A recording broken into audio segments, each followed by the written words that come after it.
আমি মিডিলে যখন প্রথম গাইডলাইন করলাম, গাইডলাইন করে আমি লেফট কাটি বা রাইট কাটি, সেটা আমি আমার অ্যাকর্ডিং আমি সেভাবে কাটবো। যে গাইডলাইনটা প্রথম করেছি তার অ্যাকর্ডিং সেকেন্ড কাটবো, সেকেন্ডের অ্যাকর্ডিং থার্ড কাটবো, থার্ডের অ্যাকর্ডিং ফোর্থ কাটবো, এরকমভাবে কাটবো।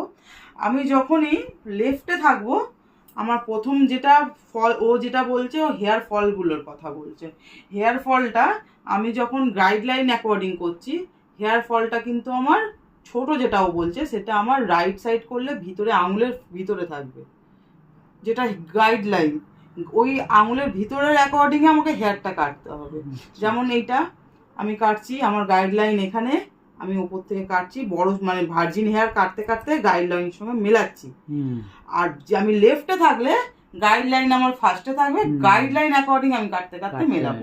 মানে গাইডলাইন অ্যাকর্ডিং লেফটে গেলে কাটতে কাটতে ভার্জিন হেয়ার কাটবো, আর রাইট সাইডে থাকলে ভার্জিন হেয়ার কাটতে কাটতে গাইডলাইন মেলাবো। বুঝেছো? হ্যাঁ।